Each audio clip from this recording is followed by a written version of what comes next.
Hello and welcome again to our YouTube channel NK Maths. In this video, we are going to discuss maths questions of CPO exam 2023 Tier 1. इसमें जो maths के question आते हैं वो total 50 question आते हैं। Means number of questions जो होते हैं वो 50 होते हैं। और इस बार जो मैंने देखा है सीपीओ का पेपर स्लाइटली इजी लगा है मुझे। पिछले आप जैसे 2022 का या फिर उससे पहले 2021 का सीपीओ का जो पेपर हुआ था उसके अगर मैथ्स से आप क्वेश्चन देखोगे तो उनके कंपैरिजन में ये वाला पेपर इजी रहा है। ये मेरा ओपिनियन है, बाकी आपका क्या है ये आप जानो या फिर कमेंट बॉक्स में कमेंट भी कर सकते हो, ठीक है। हालांकि जो टॉप मुझे क्वेश्चन दिखे हैं, टॉप 30 क्वेश्चन जो आप टफनेस के अनुसार मैं बता रहा हूं या फिर कैलकुलेशन के अनुसार, ठीक है। टॉप 30 कैलकुलेटिव क्वेश्चन कह लो या टॉप 30 आप हार्ड क्वेश्चन कह लो। तो ये जो हार्ड क्वेश्चन की सीरीज है ना, इसमें मैंने टॉप 30 क्वेश्चन अपने तरफ से सिलेक्ट करके निकाला है, जो जिसमें मैंने कैलकुलेटिव क्वेश्चन को इंक्लूड किया है या फिर जहां पर अलग कॉन्सेप्ट या फिर जो रेयर केस में कॉन्सेप्ट पूछा जाता है, जो बहुत लोग कॉन्सेप्ट याद नहीं रख पाते हैं, उन सभी क्वेश्चन को मैंने इसमें इंक्लूड किया है। अगर आपने नहीं देखा है तो जरूर से देख लीजिए। अगर आपके पास टाइम कम है, आप चाहते हैं कि शिफ्ट वाइज सोल्यूशन मैं नहीं देखूं, तो आप डायरेक्टली ये 30 क्वेश्चन देख सकते हैं जाकर के। और वहां से अगर आपकी मैथ बहुत अच्छी है तो मैं चाहूंगा कि बस वही वाला वीडियो आप देख लो, काफी होगा वो, ठीक है। लेकिन फिर भी आप पूरी वीडियो को देखें। अगर आप एक एवरेज स्टूडेंट है मैथ्स में तो आपको जरूर पूरी वीडियो देखनी चाहिए, जिससे कि आपको अभी करंट सिनेरियो का अंदाजा लगे कि अभी के टाइम पर एसएससी किस टाइप के मैथ्स पूछ रही है। क्योंकि जो पेपर है ये लेटेस्ट आप एग्जाम डेट यहाँ पे देख सकते हैं, 5 अक्टूबर का थर्ड शिफ्ट का पेपर है।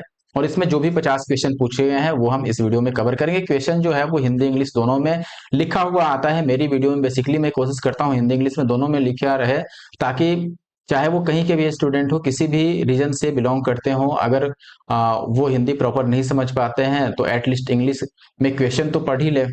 क्यों, कुछ हद तक तो समझ में आ ही जाएगा। इसलिए वीडियो आने में कहीं ना कहीं लेट भी होता है मेरी तरफ से, क्योंकि जो पीपीटी बनती है वो हिंदी इंग्लिश दोनों में ही रेडी करना पड़ता है, ठीक है। अगर केवल इंग्लिश या केवल हिंदी में करना हो तो मेरे लिए आसान होगा, क्योंकि जो पेपर डायरेक्ट आंसर की आता है मैं डायरेक्ट उसी से सोल्यूशन रेडी कर दूंगा, मुझे पीपीटी वगैरह रेडी ही नहीं करना पड़ेगा, ठीक है। बाकी आप जरूर से हमें सपोर्ट कीजिए, हमारे चैनल एनके मैथ्स को सपोर्ट कीजिए, क्योंकि आप सपोर्ट करोगे चैनल को तभी हम भी सपोर्ट कर पाएंगे आपको।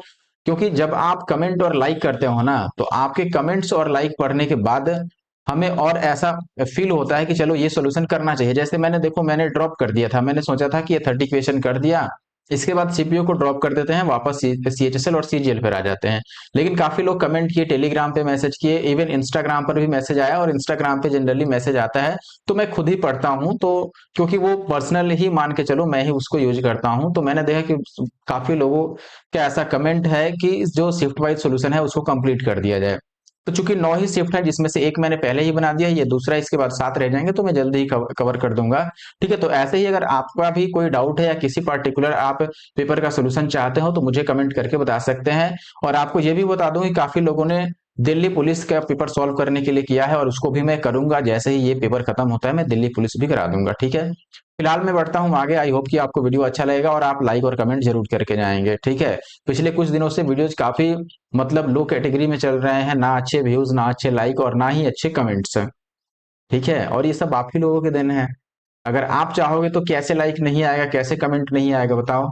तो आपको तो बस एक ही बार मेहनत करना है। मुझे तो पूरे एक वीडियो बनाने में 1 घंटे मेहनत लग जाते हैं, उसके बाद फिर इसका एडिटिंग वगैरह तो टाइम लगता है, ठीक है। तो आप थोड़ा सा हमें सपोर्ट कीजिए। मैं बढ़ता हूँ आगे और पहले क्वेश्चन से स्टार्ट करता हूँ, क्योंकि बातें बहुत हो गई, बहुत लोग तो इतना स्किप करके सीधे आगे चले जाएंगे। खैर मैं पहले क्वेश्चन से स्टार्ट करता हूं। A man covers a certain distance by bike if he covers 25% of the distance at the speed of 25 km per hour, 50% of the distance at the speed of 50 km per hour, and the remaining distance at the speed of 12.5 km per hour, find his average speed over the whole journey. देखो सबसे पहले average speed का जो formula होता है that is equals to total distance upon total time taken, right. तो total distance से आप कैसे निकालोगे, देखो टोटल डिस्टेंस गिवन नहीं है तो आप परसेंटेज से ही डायरेक्ट लेके चल सकते हो।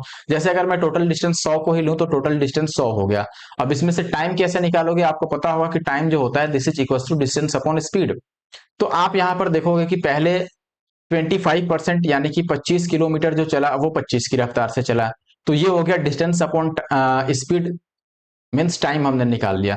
सेकेंड केस में 50% भाग उस दूरी का, यानी कि 100 का 50% यानी कि 50, ये 50 की रफ्तार से चला। फिर आखिरी जो है अब बचा कितना, 50 और 25 75 चला गया, तो और 25 किलोमीटर रह गया, ये 12.5 की रफ्तार से चला। और ये हो गया इसका एवरेज स्पीड, राइट। अब ये देखो ऊपर 100 हो गया, इनका चाहो तो आप एलसीएम ले लो या काट पीट भी सकते हो, कट भी जाएगा, ये इससे एक बार में कट जाएगा, ये भी एक बार में कट जाएगा, और ये दो बार में कट जाएगा, तो दो और दो चार आ गया, चार से इसको काटोगे तो ये 25 चौका 100 means 25 is the answer. I hope कि आप समझ गए होंगे। नेक्स्ट क्वेश्चन अपने पास है, एक दुकानदार ने एक वस्तु 15,000 रुपए उस पर अंकित कर दिया, उस पर ये 3 डिस्काउंट दे दिया, तो वस्तु कितना में मिला होगा। ऐसे में सबसे आसान मुझे लगता है कि आप डायरेक्ट लिख लो, सीधा कॉन्सेप्ट लगा लो, इसको लिख लो, और फिर 5% का मतलब क्या होता है, या फिर आप ऐसे भी सीधे सीधे लिख सकते हो, चूंकि ये डिस्काउंट है तो 100 में से 5 माइनस कर दो, 95/100। ये 10 है, ये भी डिस्काउंट है तो ये 90/100 आ जाएगा, और ये 20 है, 100 में से 20 को माइनस कर दो, 80/100। बस कैलकुलेट कर लो। आप इसको अलग से भी लिख सकते थे कि ये 1/20 होता है, तो 20 में से एक कम करके इसको 19/20 लिख सकते हो, हालांकि ये अभी भी काट के वही आएगा, ठीक है।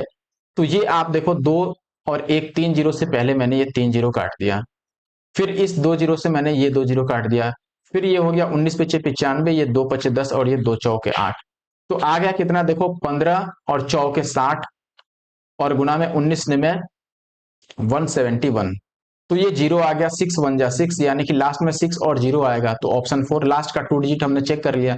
नेक्स्ट क्वेश्चन है, if the total income for the year was 1 lakh, then the difference in the expenses between housing and transport. ठीक है, हाउसिंग और ट्रांसपोर्ट, पहले मैं इस इमेज को थोड़ा बड़ा देखिए। अब हमसे पूछा क्या गया था, यहां पर पूछा गया था आवास और परिवहन, ठीक है, यानी कि हाउसिंग और ट्रांसपोर्ट में डिफरेंस कितना है। इसमें देखो ट्रांसपोर्ट और ये है हाउसिंग जो कि है 15%, ये हाउसिंग हो गया। ट्रांसपोर्ट जो है ये है, ट्रांसपोर्ट है 5%, तो परसेंटेज में डिफरेंस कितने का है, 10% का, तो बस 10% निकाल दो। 1 लाख टोटल था, टोटल 1 लाख का 10% कितना हो जाएगा, 10,000। बस आगे बढ़ते हैं। नेक्स्ट है, the length of the common chord of two intersecting circles is 24, ये कॉमन कॉर्ड की लेंथ है, ठीक है। अब ये कह रहा है कि the diameter of the circles are this and this, then the distance between the centres. देखो जैसे ये एक सर्कल है, ये दूसरा सर्कल है, ठीक है, ये एक दूसरे को इंटरसेक्ट करते हैं, और यहां पर मैंने कॉमन कॉर्ड ड्रॉ कर दिया, let say this is A B. A B की वैल्यू आपको 24 दे रखी है, ये डिस्टेंस बिटवीन सेंटर्स यानी कि ये वैल्यू हमें बतानी है, लेट से ये सी है और ये डी है। अच्छा, आप एक चीज ध्यान रखो कि ए बी की पूरी की लेंथ अगर 24 होगी तो आधा कितना होगा, 12, क्योंकि ये परपेंडिकुलर हो जाएगा यहाँ पर। क्यों, क्योंकि ये जो लाइन है ए बी, ये कॉर्ड है, और यहां से अगर ये हाफ बाइसेक्ट करोगे तो ये परपेंडिकुलर होता है, ठीक है। और यहां से अगर मैं इसको मिला दूं तो ये इसका रेडियस बनेगा, इसको मिला दूं तो ये दूसरा सर्कल का रेडियस होगा। पहले सर्कल की रेडियस यहाँ पर 15 है, 30 का हाफ, और इसका 13 है, ठीक है। अब हमें सीडी की लेंथ बतानी है। अब एक चीज समझो आप, यहाँ पे ट्रिपलेट काम करेगा, ये 15 है, ये 12 है, तो ये कितना होगा, आपका 3 4 5 वाला ट्रिपलेट आपको याद होगा, इसी का 3 गुना हो रहा है, 4 तिया 12, 5 तिया 15, तो 3 तिया 9, यानी कि ये 9 होगा। वैसे 5 12 13 का ट्रिपलेट याद हो तो ये 5 हो जाएगा, ये 12 13 है ही, तो 9 और 5 टोटल कितना हो गया, 14। सो 14 is the answer of this question. Next question की बात करें तो यहाँ पर इसकी वैल्यू हमें बतानी है। आप कुछ वैल्यू पुट करके भी इसको इजीली निकाल सकते हो, या फिर आप चाहो तो ये x-2y और y+3x, ठीक है, और ये x+y, x-y और x-3y यहाँ पर है, और यहाँ पर 2x+y। एक काम करता हूं मैं, ठीक है, मैं मान लेता हूं यहाँ पर कि x के जगह पर दोस्तों 2 और y के जगह पर मैं 1 रखता हूं यहाँ पर, ठीक है, फिर देखते हैं क्या आंसर आता है। अगर मैं ऐसा करता हूं तो आप देखोगे कि ये 2 और -2 दूना 4, सॉरी y तो एक ही है, तो 2 -2, अगर ये 0 हो गया तो 0 से मल्टीप्लाई होकर ये पूरा 0 हो गया, ठीक है, तो इसकी वैल्यू हटा दो।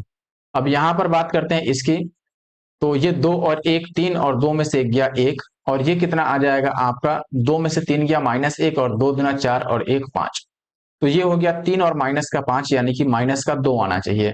अब देखो ये चूंकि सारे वैल्यू पॉजिटिव है तो इसमें नेगेटिव आंसर आएगा ही नहीं, इन दोनों को चेक करते हैं। अगर मैं इसको चेक करूं तो 2y है पहले, यानी कि 2 हो गया क्योंकि y की वैल्यू 1 है। फिर है आपका x, तो x का मतलब 2 और -3, क्योंकि y की वैल्यू 1 है, तो ये हो गया 2, और गुना में इसमें से -1 करोगे तो ये -2 आ रहा है, जो कि हमें चाहिए था, और -2 आने का मतलब ये आंसर हो सकता है। लास्ट को भी चेक करते हैं। यहाँ पर अगर हम 2 रखेंगे तो 2 दुना ये 4 हो गया, फिर यहाँ पे 2 और -3, क्योंकि y तो 1 है, तो ये -4 आ रहा है, जो कि आंसर नहीं हो पाएगा। तो इस तरीके से भी हम आंसर निकाल सकते हैं, जरूरी नहीं है कि हम इसमें जो आइडेंटिटीज होती हैं उन्हीं को याद करें। आइडेंटिटीज बहुत जगह हेल्पफुल होती हैं और वो ज्यादा इजियर भी होता है, ठीक है, लेकिन कई जगह आइडेंटिटी के बदले हम वैल्यू पुट कर लेते हैं, वो ज्यादा इजी रहता है। और अगर तरीका आपको पसंद आया तो डेफिनेटली लाइक करके अपना खुशी जाहिर कर सकते। नेक्स्ट क्वेश्चन है अपने पास, what is the amount spend by the family on housing. Housing कहाँ है, हाउसिंग में 79.2 डिग्री ये स्पेंड हुआ है। अच्छा टोटल देखो, अब इसमें टोटल वैल्यू गिवन होगा, मैं एक बार पेपर देख लेता हूँ क्वेश्चन पेपर में। देखिए मैंने यहाँ पे लिख दिया है टोटल, ये आपको मंथली जो एक्सपेंडिचर दिया है वो ये दिया हुआ है, ठीक है। और पाई चार्ट के हिसाब से जो आपका हाउसिंग पे एक्सपेंडिचर है वो सेंट्रल एंगल के तौर पे 79.2 डिग्री है। और जो टोटल सेंट्रल एंगल होता है वो 360 डिग्री होता है। तो आप बोलोगे 360 डिग्री के लिए जो वैल्यू है वो है 56,800। तो आपका 79.2 डिग्री के लिए क्या होगा, इधर x मान लेते हैं, बस इसमें x की वैल्यू आपको फाइंड आउट करनी होगी, ठीक है। चलो अब कैलकुलेट कर लो। अगर इस डेसिमल को हटाते हैं तो यहाँ पे जीरो लग जाएगा, ठीक है। और इधर का दो जीरो इधर का दो जीरो कैंसिल आउट हो जाएगा। फिर 36 से अगर इसको हम काटना कोशिश करें तो 36 दुना 72 हो जाएगा और बचेगा अपने पास 7 और दो, तो 36 दुना फिर से 72, ठीक है। और ये पूरा कैंसिल आउट हो गया। तो x की वैल्यू आ गया 22 और गुना में 568। तो ये 8 दुना 16 के 6 means last digit should be 6। और ये जो है ये केवल ऑप्शन सी में है, क्योंकि बाकी कहीं लास्ट डिजिट 6 नहीं है। तो ऑप्शन सी जो है वो राइट आंसर है। नेक्स्ट क्वेश्चन की बात करें, ये कह रहा है कि Ayush spends 25% of an amount of money on an insurance policy, 26% on food, 23% on children's education and 19% on recreation. He deposits the remaining amounts of this rupees in the bank. What is the total amount that he spends on food and recreation together? अच्छा देखो, सबसे पहले यहाँ पर rest की बात नहीं की गई है, रिमेनिंग की बात नहीं की गई है, ठीक है। 25% उसने खर्च कर दिया इंश्योरेंस पे, 26% फूड पे, और ये अलग अलग परसेंटेज गिवन है। और जो बैंक में उसने जमा किया वो 26,600 रुपए। अगर मैं बताऊं कि टोटल कितने खर्च किए उसने, टोटल जो एक्सपेंडिचर है उसका वो परसेंटेज में कितना है, तो आप बोलोगे कि देखो 25 और 26 कितना हो गया 51, 51 और 23 कितना हो गया 74, 74 और 9 4 13 83 और 10 93। तो 93% अगर एक्सपेंडिचर हो गया तो सेविंग कितनी हुई उसकी, तो आप बोलोगे 7%। इसकी वैल्यू क्वेश्चन में आपको दे रखा है 26600। हमें निकालना क्या है, हमें निकालना है भोजन और मनोरंजन का सम। भोजन फूड पर कितना है, यहाँ पर देखो फूड पे 23% है, सॉरी सॉरी 26% है फूड पे, ठीक है। और रिक्रिएशन पे है कितना आपका 19%। तो 26 और 19 टोटल ऐड कर लो, 9 6 15 और 2 1 3 और 1 4, यानी 45% की वैल्यू हमें बतानी होगी। अब यहां से काट लो, अगर हम काटते हैं 7 से इसको तो ये कट जाएगा 7 या 21, यानी कि 5 और 6 7 8 56 20। तो 45% की वैल्यू 45 गुणा में 3800 आ जाएगा। सबसे पहला चीज कि आंसर 45 है तो 9 से कटेगा, ठीक है। 9 से कटने वाला देखो, ये 9 5 14 1 15 9 से नहीं कट रहा है, 8 3 11 1 12 9 से नहीं कट रहा है, ये 9 से कट रहा है। लेकिन चूंकि इसमें 38 है तो वो 19 से भी कटेगा, 19 में 171 होता है, ये नहीं कटेगा, बस ये आंसर हो गया। अदरवाइज आप डिजिटल सम लगा सकते थे या मल्टीप्लाई भी कर सकते थे। नेक्स्ट क्वेश्चन है, an article is sold at a discount of 25% and an additional discount of 28% is allowed on cash payment if कहाँ गया, if Ramendra purchased the article by paying this rupees in cash then what is the mark price of the। अच्छा देखो 25% यहाँ पर discount तो easily मिल जाता है, सभी को रेगुलर डिस्काउंट है, और 28% मिलेगा जब कोई कैश पेमेंट करेगा तब। अब ये कह रहा है कि कोई व्यक्ति है वो 10,800 रुपए दे करके कैश में पेमेंट करके कोई चीज खरीद रहा है, तो उसका अंकित मूल्य कितना रहा होगा, ठीक है। तो एक तो हम ऐसे डायरेक्ट भी लिख सकते हैं कि लेट से अगर उसका जो मार्क प्राइस है वो एक्स है तो उस पर पहले 25% का डिस्काउंट मिला होगा, यानी 75% देना था। फिर 28% का मिल गया, यानी कि 72% अब देना था, ठीक है। और ये फाइनल प्राइस बना 10,800। बस काट पीट के आंसर निकाल लो, और ये ज्यादा समझने में आसान है। अदरवाइज आप 25% को ऐसे भी लिखते कि 4 से 3 बन गया, फिर इसको आप लिखते, वो भी हम कर सकते हैं, ठीक है। 25 तिया 25 चौके, 4 से कट जाएगा आपका 4 एक बार में, और 4 अट्ठे 32, ठीक है। 18 से 18 छके, तो x की वैल्यू आ गया 3 से 3 दुना 6, तो ये 100 दुना 200, और इस पे ये 2 जीरो, तो 20,000 रुपए आ गया, जो कि ऑप्शन ए में है। आगे बढ़ते हैं क्वेश्चन नंबर 9, इसकी वैल्यू बतानी है। वैल्यू बतानी है तो आप देख लो ये कितना हो गया b प्लस 2a, और माइनस इसको मैं एज इट इज लिखता हूं 3b और प्लस का a, माइनस से इसको मल्टीप्लाई करते हैं, माइनस का 2a और माइनस का b हो जाएगा, फिर ये प्लस का 2a और फिर माइनस का a। अब ये बना कितना, आप यहाँ पर देखोगे कि ये 2a माइनस का और ये 2a प्लस का कैंसिल आउट हो गया, ये बच गया b, और इस 2a में से इस a को माइनस करेंगे तो ये माइनस का a रह जाएगा। ठीक है, फिर ये माइनस 3b में से एक b गया तो ये 2b रह गया, और ये एक 3b में से b गया तो 2b, और ये माइनस a रह गया, प्लस a था ना, कुछ तो गड़बड़ हो गया है लगता है। माइनस का 2a और माइनस का b और प्लस का 2a, तो ये तो कैंसिल आउट हो गया। अच्छा, ये प्लस का a बचेगा ना, यहाँ पे प्लस का a आएगा। अब देखो ये a और ये a कैंसिल हो गया, और b में से 2b माइनस करोगे तो माइनस का b, ऑप्शन दूसरा जो है वो राइट आंसर है। आई होप कि आप बात समझ रहे होंगे। बात अगर आपको समझ आ रही है तो जरूर से लाइक करें और कमेंट करके बताएं। ठीक है, नेक्स्ट क्वेश्चन है sine theta plus cos theta की वैल्यू ये गिवन है, तो ये वैल्यू बतानी है। ठीक है, अच्छा देखो, तो थीटा की वैल्यू ओवरऑल पहले हमें पता करना होगा। कॉस थीटा को इधर लाके अगर डिवाइड कर दें सब में, तो साइन बाई कॉस कितना हो जाएगा, टेन थीटा, और कॉस बाई कॉस कितना हो जाएगा, वन। तो प्लस का one equal to root two, यहां से आप टेन थीटा की वैल्यू इजिली लिख पाओगे कि ये रूट टू माइनस वन हो गया। यहाँ पर एक चीज और देखो जो हमें फाइंड आउट करना है, अगर मैं साइन बाई साइन लिखूं तो वन होगा, माइनस कॉस बाई साइन कितना हो जाएगा, यहाँ पर कॉस बाई साइन हो जाएगा कॉट। तो हमें वन माइनस कॉट बताना है। अगर ये टेन है तो यहाँ पे कॉट आप इजिली लिख सकते हो, ये इसका रेसिप्रोकल होगा, यानी कि one by root two minus one. Rationalise कर दोगे रूट टू प्लस वन आ जाएगा। ठीक है, परिमीकरण करने के बाद वैल्यू यहाँ पे पुट कर दो, हमें ये फाइंड आउट करना है। तो वन माइनस कॉट के जगह पर रूट टू और माइनस वन, माइनस से मल्टीप्लाई करने पर इससे ये कैंसिल आउट हो जाएगा, तो माइनस रूट दो आंसर बचेगा। ठीक है, आगे बढ़ते हैं अगले सवाल पर। यहां पर बोला गया दो संख्याओं का योग 60 है, उनका एचसीएफ और एलसीएम दिया हुआ है, तो उनके रेसिप्रोकल का सम क्या होगा। ठीक है, देखो सबसे पहले सम है उनका 60, यानी कि a plus B is given 60, and we have also HCF and LCM. HCF दिया है आपका 5 और एलसीएम दिया है 60, और हमें बताना क्या है यहाँ पर। अच्छा देखो, एक चीज समझ लो, आपने ये तो पढ़ा होगा product of the numbers equals to HCF into LCM. तो हम product of the number it means A dot B निकाल सकते हैं, और ये एचसीएफ और एलसीएम का प्रोडक्ट होगा, मींस 6 पच्चे 3, यानी कि ये 300 आएगा। ठीक, राइट। और हमें फाइंड आउट करना है इनके व्युत्क्रम का योग, it means one by A plus one by B, जिसको मैं लिख सकता हूं कि ये A plus B by A B है।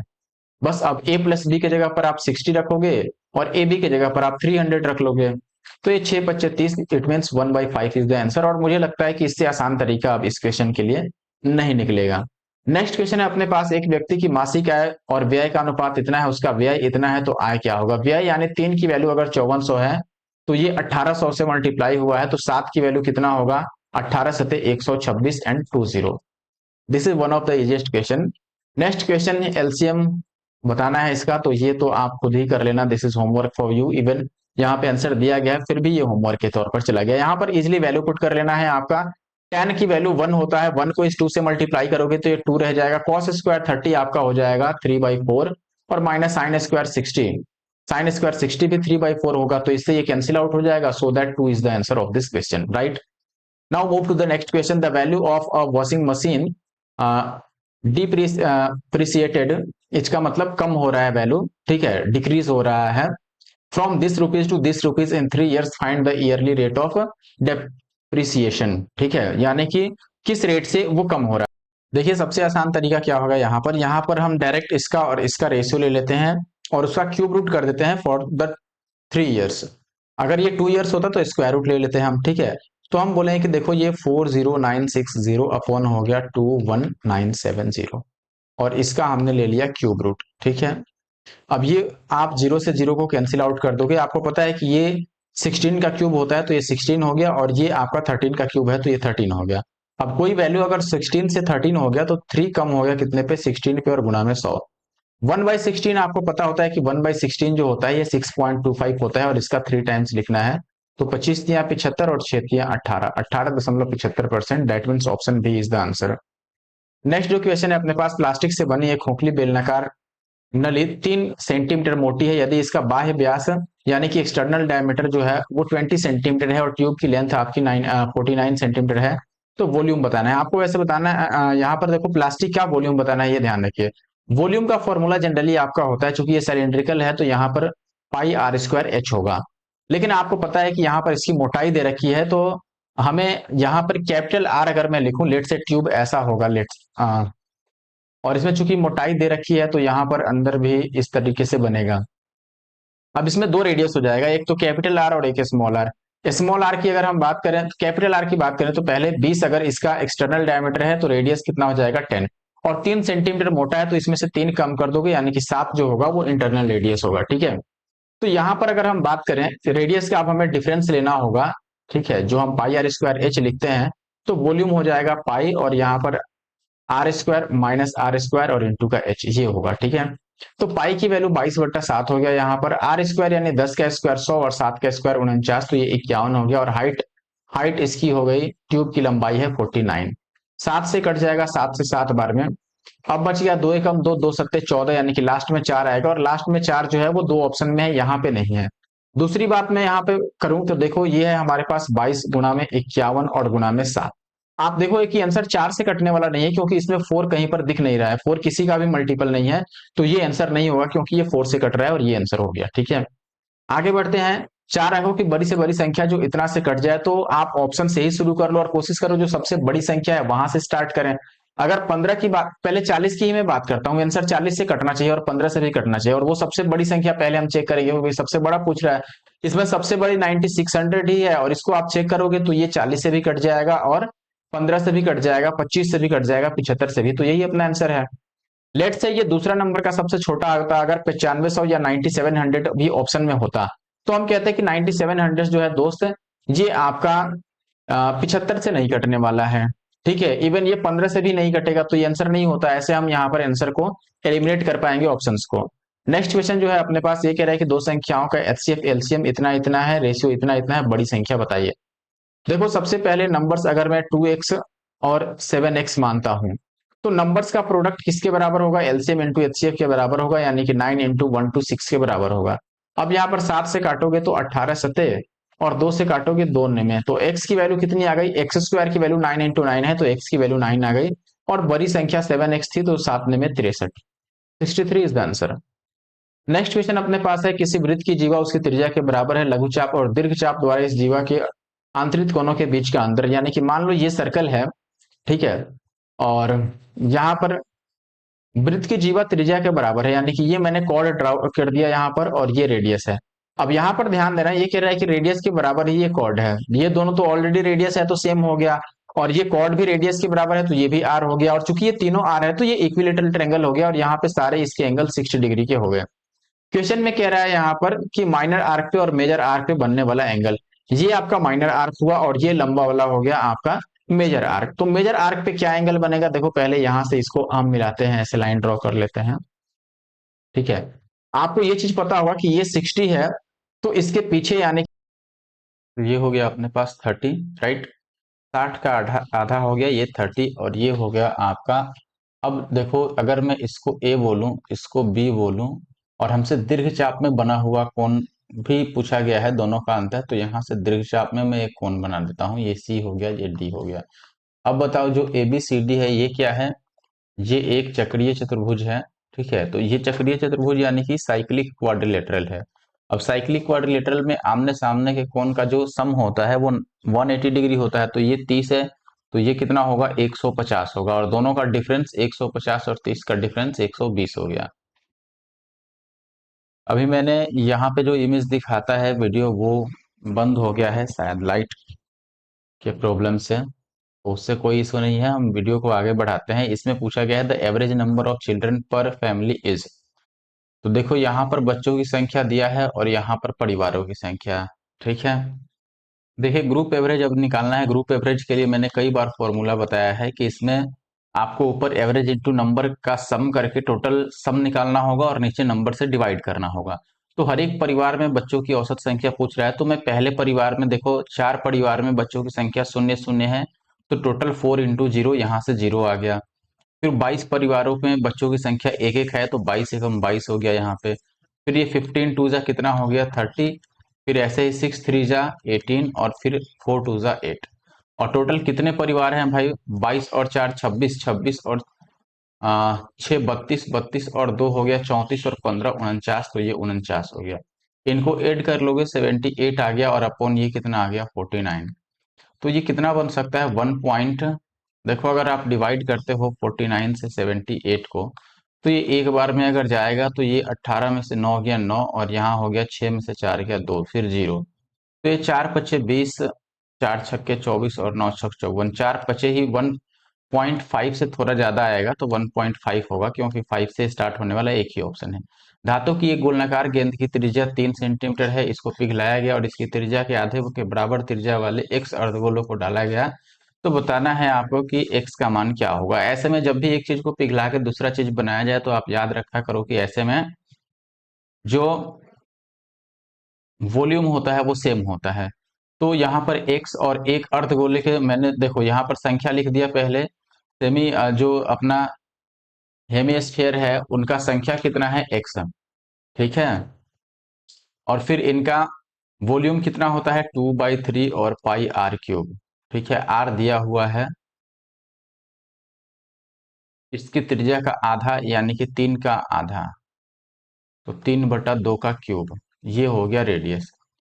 अच्छा, अब राइट साइड में हम जो स्फेयर है उसका वॉल्यूम लिख देंगे 4/3 पाई और आर क्यूब, तो 3 का क्यूब यानी कि 3/3।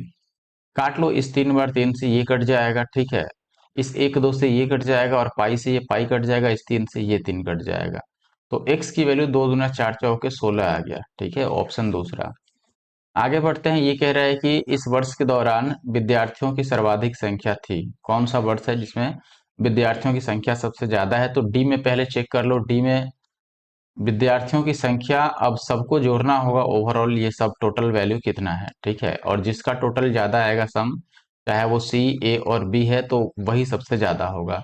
तो मान लो मैं डी को जोड़ता हूं, तो ये कितना आ जाएगा, जोड़ लो आप। ये हो गया 19 और 12, अगर ये 20 होता तो 32 होता, तो ये 31 हो गया। और फिर 35 अगर जोड़ोगे तो 31 और 35 66, 66 और 18, 8 6 14 74 और 10 84 और 16 100 और 101, 201 आ रहा है लगभग। फिर इसके बाद जो जीरो आएगा वो तो है ही।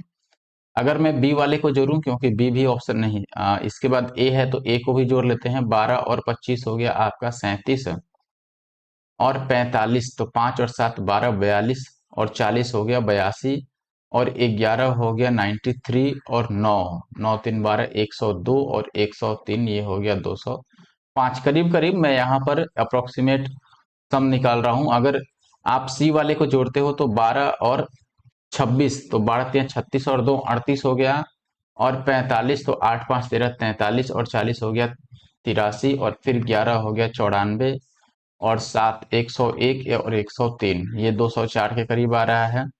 बी वाले को अब जोड़ते हैं। बी वाला में है आपका 13 और 26, 13 3 39 हो गया और 51, 9 1 10 40 90 हो गया, 90 और 10 100, 100 और 8 108 और 110, तो ये लगभग लगभग 218 के करीब जा रहा है। तो यहां से भी पता लग रहा है कि बी सबसे ज्यादा है, तो बी का आंसर होगा यहाँ पर सही। 5 अंकों की वह सबसे छोटी संख्या जो इन सभी से कट जाए। तो सबसे पहले इनमें जो सबसे छोटा है वहां से शुरू करेंगे और चेक करेंगे कौन 9 से कट रहा है, 15 से कट रहा है, 12 से, 25 से। सबसे पहले 25 से कटने का मतलब लास्ट का 2 अंक 25 से कटना चाहिए, वो सब में हो रहा है। ठीक है। अच्छा, 9 से चेक करो, ये 8 और एक 9 कट रहा है, ये 9 से नहीं कट रहा। 5 2 7 1 8, ये भी नहीं कटा। 6 7 ये भी नहीं कटा, तो ऑप्शन ए ही सही होगा। जो 9 से डिवाइड हो जाए वही आंसर होगा। नेक्स्ट क्वेश्चन, एक दुकानदार चीनी को इस दर से बेचता है और इस दर से खरीदता है। उसकी तौल मशीन खराब है, बेचते समय 800 ग्राम तौलती है, तो उसका लाभ प्रतिशत क्या होगा? देखो, 40 की दर से बेचता है और 36 की दर से खरीदा था। ठीक है। अब देखिए, सबसे पहले वो क्या करता है, पहली होशियारी उसने की कि 40 का दिया, लेकिन लिया कितने का था, 36 का। तो 36 का लेकर अगर 40 का दे रहा है, तो कितने का यहाँ पर रेशियो बन जाएगा, 9 चौके 36 और 10 चौके 40। तो ये सीपी और एसपी का रेशियो हुआ एक तरह से। 9 का खरीदा और 10 का बेच दिया। दूसरे कंडीशन में 800 ग्राम ही देता है, लेकिन दाम तो वो 1000 ग्राम का लेता होगा, तो अपने तरफ से 800 ग्राम दिया, लेकिन पैसे लिया 1000 ग्राम का। ये भी देखोगे तो आपका कट जाएगा 4 से 200 बार में, और ये 5 से 200 बार में। तो ये 4 था, तो ये कितना हो गया, 5। तो ये 9 चौका अगर 36 है, तो ये 10 पचे 50 हो गया। आप काट भी सकते हो 19 से और ये 25 से, तो 9 चौके 36 था ना, तो 18 से काटोगे ना, तो 18 से 25 हो गया, यानी 7 बढ़ गया 18 पे और गुणा में 100। तो ये 18 तिया 54 हो गया, और डेसिमल पहले आपका बच जाएगा कितना, 160, तो 18 अट्ठे तो 3.8 से जो स्टार्ट होगा वो अपना सही है, ऑप्शन ए। 720 विद्यार्थियों वाले स्कूल में लड़के लड़कियों का अनुपात इतना है, 18 नई लड़कियां आ गई, कितने नए लड़के और आ जाएं कि ये रेशियो बन जाए। सबसे पहले देखो लड़कियां आई हैं लेकिन लड़कों का पता नहीं, तो कोई बात नहीं, हम यहाँ पर एक काम कर सकते हैं कि यहाँ पर देखो पहले यहाँ पे लड़कियां कितनी हैं, तो मैं बोलूंगा कि 3 और 5 8 की वैल्यू, अगर 720 दे रखा है तो 1 की वैल्यू हो गया, 8 से काटोगे तो 8 ने में 72 90, और 3 की वैल्यू, 3 नहीं लड़कियों की बात हो रही है, तो 5 की वैल्यू 9 पचे 45 यानी 450। तो यहाँ 450 लड़कियां थी, ठीक है। अच्छा यहाँ पे लड़कियों की संख्या कितनी होगी सेकेंड केस में, तो आप बोलोगे 18 बढ़ गई है, तो यहाँ पर 2 की वैल्यू होगी 450 और प्लस का 18 बढ़ जाएगा, तो ये हो गया 468। तो 2 की वैल्यू अगर 468 है तो 1 की वैल्यू कितनी हो जाएगी, 2 से आप काट लो, 2 से काटोगे तो ये 23 दूना 46 और 4 दूना 8। 1 की वैल्यू 234, तो 3 की वैल्यू, और ये लड़कियों की संख्या था ना, हमने गड़बड़ कर दिया, 1 मिनट, ये लड़कियों का संख्या है, तो हमें 2 के बराबर ना करके 3 के बराबर करना चाहिए। तो 3 की वैल्यू अगर इतनी है तो 1 की वैल्यू, ये 3 से काटोगे, 3 एक बार में, 15 तिया 45 और 6 तिया 18, तो 2 की वैल्यू कितनी हो जाएगी, 6 दूना 12, 15 दूना 30 और 1 31। तो ये है number of boys second case में, और फर्स्ट केस में नंबर ऑफ बॉयज कितना था, यहाँ पर देखो 720 में से 450 अगर लड़के थे तो, सॉरी लड़कियां थी, तो लड़के कितने हो गए, आप माइनस कर दो, 0 में से 0 माइनस करोगे 0, और 12 में से 5 माइनस करोगे यहाँ पे 7, ठीक है, और ये बच गया 6, तो 6 में से 4 माइनस करोगे 2, तो ये 270 है और ये 312 है, तो कितने बढ़े हैं लड़के भाई, 30 उधर और 12 इधर, 42, ठीक है।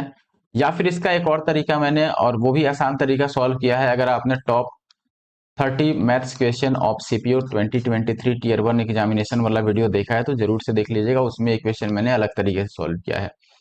अगला सवाल है, 1200 मीटर की रेस में राकेश 36 सेकंड में और राजेश 40 सेकंड में अंतिम बिंदु तक पहुंचता है, तो राकेश जो है वो राजेश को कितनी दूरी से हरा सकता है।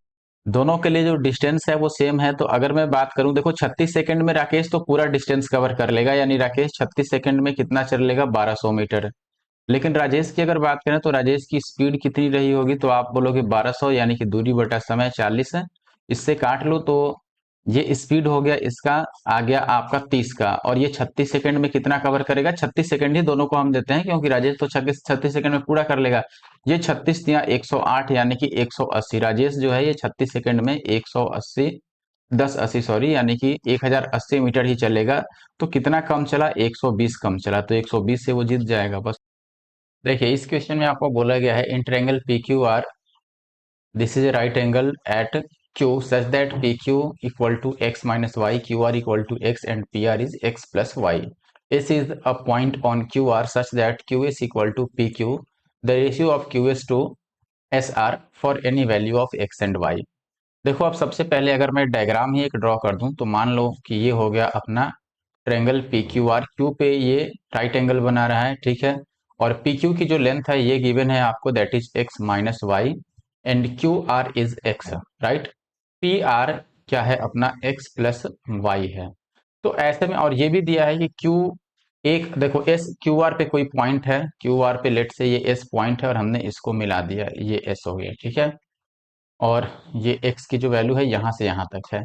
इसमें क्यू एस और पी क्यू बराबर है, देखो क्यू एस और पी क्यू बराबर है, it means P Q x minus y है, तो ये भी एक्स माइनस वाई होगा, ठीक है। अच्छा अब देखो यहां से एक चीज समझो, अगर Q और S तक x माइनस वाई है तो आगे की वैल्यू y होनी चाहिए, तभी ये पूरा सम जो बनेगा y से y कैंसिल आउट होगा और ये पूरा क्यू आर x बनेगा, ठीक है। अब हमसे पूछा क्या है, क्यू एस का एस आर से क्या रेशियो होगा, क्यू एस का एस आर से रेशियो। अच्छा अब देखो अगर ऐसे हम यहां से रेशियो जनरली लिखें, तो क्यू एस यानी कि एक्स माइनस वाई, और एस आर यानी कि वाई, ये हमें रेशियो ओवरऑल बताना है। तो अब एक तरीका तो ये है कि हम पाइथागोरस लगा लें यहाँ पर, और एक्स और वाई का फॉर्मूला हम एक्स और वाई का वैल्यू जो है वो यहाँ पे पुट कर दें, ठीक है। या फिर हम किसी ट्रिपलेट पे सेट करके देख सकते हैं, जैसे मान लो अपने पास 3 4 5 हुआ, ठीक है, चेक कर सकते हैं कि क्या 3 4 5 पे ये सेट होगा। तो मान लो अगर मैं x को इसमें 3 मान लेता हूं, y को मैं मान लेता हूं 4, तो होगा? ये नहीं होगा, नहीं हो पाएगा, नहीं हो पाएगा। चलो कोई बात नहीं, हम यहाँ पर पाइथागोरस ही लगा लेते हैं, क्योंकि इसमें तो हमें ढूंढना पड़ेगा कि कौन सा हो रहा है कौन सा नहीं। उससे अच्छा है पाइथागोरस लगा लो। पाइथागोरस लगाओगे तो आपको पता है कि x माइनस वाई का होल स्क्वायर, इसका स्क्वायर प्लस इसका स्क्वायर यानी एक्स स्क्वायर, ये x प्लस वाई के होल स्क्वायर के बराबर हो जाएगा। ठीक है। अब यहाँ पर आप देखो, ये अगर होल स्क्वायर आप करते हो तो यह आ जाएगा x square plus y square minus का 2xy और प्लस का एक्स स्क्वायर, और इधर x square plus y square और प्लस 2xy। अब एक्स स्क्वायर से ये एक्स स्क्वायर कैंसिल आउट हो जाएगा, वाई स्क्वायर से वाई स्क्वायर कैंसिल आउट हुआ। अब देखो, ये 2xy अगर इधर आएगा तो ये हो गया एक्स स्क्वायर माइनस 4xy। ठीक है। और एक्स स्क्वायर माइनस 4xy की जो वैल्यू आ गई दोस्तों, ये तो जीरो आ गई। अगर मैं x कॉमन भी ले लूं, x यहां से कॉमन ले लूं, तो ये बचेगा x और माइनस का 4y, this is equal to zero. x उधर जाके जीरो होगा तो x की वैल्यू 4y के बराबर आ गया। ठीक है। यानी कि जहां x है वहां मैं 4y पुट कर सकता हूं। तो देखो, इस x के जगह पर अगर मैं 4y लिख दूं और माइनस का y बाई ये y, तो 4y में से ये y माइनस होगा तो ये 3y बचेगा अपॉन y, तो ये कैंसिल आउट हो जाएगा 3/1 यानी कि 3:1। ठीक है। तो ऑप्शन सी सही है यहाँ पर। आगे बढ़ते हैं। त्रिभुज एबीसी, सॉरी एबीसी एक काम को इतने इतने इतने दिन में कर सकते हैं। बी शुरू करके एक एक दिन छोड़ के बारी बारी से बीसी और ए की सहायता से काम किया जाता है, तो ऐसे में काम कितने दिन में खत्म होगा? ध्यान रखिए, ये कह रहा है if A works with B on first day, A work with C on second day. यानी कि पहले दिन ए बी काम करेंगे, दूसरे दिन ए सी काम करेंगे। ठीक है। यानी कि एक एक दिन छोड़ के बी सी द्वारा काम किया जाता है और उसमें ए की सहायता भी की जाती है। तो और ऐसा ही चलता रहता है, तो काम कितने दिन में खत्म होगा? आप देखो, पहले ए बी सी की बात करें तो ये 11 दिन, ये 20 दिन और ये 55 दिन में काम खत्म होता है। तो 11×5 = 55 और 55×2 = 110। 110 से बात बनेगा? जीरो से जीरो नहीं, 220 में मान लेता हूं कि 220 टोटल वर्क है। ठीक है। इनका एलसीएम हो गया। अब देखो, ए की एफिशिएंसी कितनी हो जाएगी? 11×2 = 22, तो ये 20 हो गया, और ये जीरो से जीरो ये 11 हो गया, और 55 से 5 बार में, 4 बार में, 5 चौके 20 और 5 चौके 20 तो 22, 4 इनका आ गया एफिशिएंसी। ठीक है। अब पहले दिन अगर ए बी काम करेंगे तो ए और बी 11 और 20 कितने काम कर लेंगे? 31। फिर ए और सी काम करेंगे तो 20 और 4 24 काम होगा, यही होगा। 11 और 20 31 और 20 4 24, तो टोटल ये मिला के कितना काम हो गया? तो आप बोलोगे कि 4 और 1 5 और 3 और 2 5, 55 यूनिट का काम हुआ 2 दिन में। काम 220 का करना था, तो अगर इसको 220 यूनिट बनाना है तो आपको भी पता है कि 4 गुना करना होगा, तो इधर भी 4 गुना हो जाएगा, तो 4×2 = 8 दिन। यानी कि टोटल 8 दिन लगने वाले हैं काम को खत्म करने में। अगला सवाल है, 6 सेंटीमीटर व्यास वाले गोलाकार आकृति वाले कुछ बर्फ के टुकड़ों को बेलनाकार कंटेनर में डाला जाता है। कंटेनर में जूस भरा हुआ है और बर्फ के टुकड़े इसमें पूरी तरह से डूब जाते हैं। कंटेनर का व्यास इतना है, जूस का स्तर इतना बढ़ता है, तो कितने बर्फ डाले गए? सीधी सी बात है कि यहाँ पर जितना भी लेवल में चेंज आ रहा है जूस के, उसका वॉल्यूम और बर्फ का टोटल वॉल्यूम सेम होना चाहिए। अच्छा देखो, अब यहाँ पर मैं एक बात करता हूं, अगर बर्फ की बात करें कितने टुकड़े डाले गए ये पूछ रहा है। मान लेते हैं कि नंबर ऑफ जो टुकड़े हैं वो x हो गए, और इनटू का उनका वॉल्यूम। अब जो बर्फ के टुकड़े हैं वो गोलाकार है, तो गोले का वॉल्यूम होता है 4/3 πr³। r यहाँ पे 3 है, तो 3 × 3 × 3। राइट साइड में क्या आ जाएगा? आपका कंटेनर जो कि सिलेंड्रिकल है, तो सिलेंडर का वॉल्यूम πr²।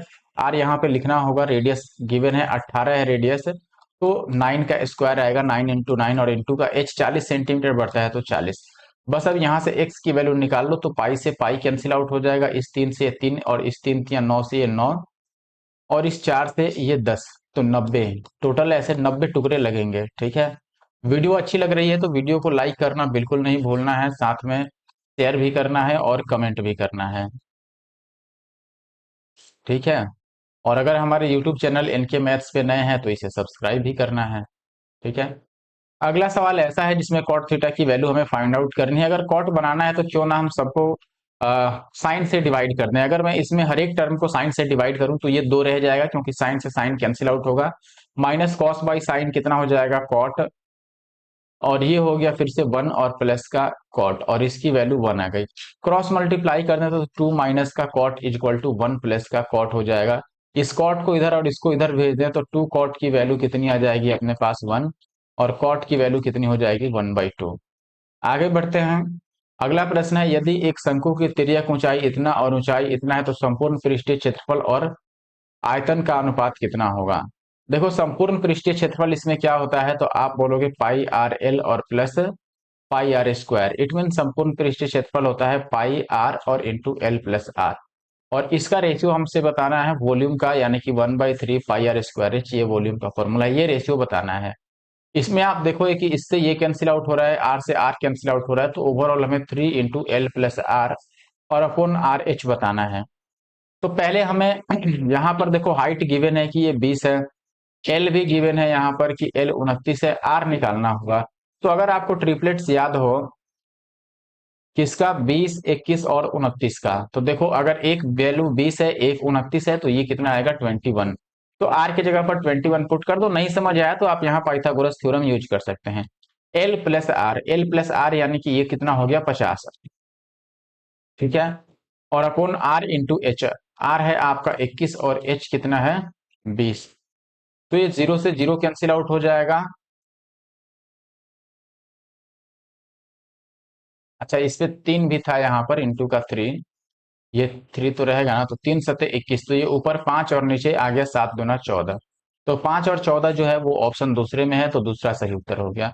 अगला सवाल है कि राकेश 50 संकाय सदस्यों वाले कोचिंग संस्थान को संचालित करता है। 35 संकाय सदस्यों का औसत मासिक वेतन इतना रुपए है। यदि सभी का औसत मासिक इतना पाया गया तो 15 का औसत कितना होगा। तो हम यहाँ पर एलिगेशन लगा देते हैं, वही बेहतर होगा।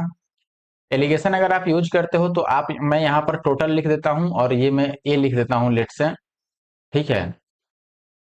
अच्छा चलो इसको भी छोड़ दो, ए बी ही मैं लिख देता हूँ। दो टाइप के संकाय हैं यहाँ पर, ठीक है। अब देखो पहले वाले में कितने हैं 35 सदस्य हैं, दूसरे, चलो दूसरे वाले में 15 सदस्य हैं। तो इनका रेशियो कितना बन गया, 7×5 = 35 और 3×5 = 15। अब अगर मैं एवरेज पे बात करूं तो जो 35 वाला है इनका एवरेज कितना है 3, 7 और 500। ओवरऑल एवरेज कितना है आपका 30,000, और ये नहीं वैल्यू नहीं पता है हमें, ऐसे माइनस कर दो। अब यहाँ पे हमें रेशियो पता है कि ये 7 है और ये 3 है। अब ये डिफरेंस कितना है, आप बोलोगे 7500 का डिफरेंस है। 3 की वैल्यू 7500, तो 1 की वैल्यू 2500, तो 7 की वैल्यू 25 सते 175 पे 2 जीरो, 17,500। अब देखो ये अगर 30,000 है और ये 17,500 है तो ये वैल्यू कितना होगा 30,000, इसमें से माइनस कर दो 17,500, तो ये कितना आ जाएगा 12,500, ठीक है। तो ऑप्शन ए जो है वो सही उत्तर है।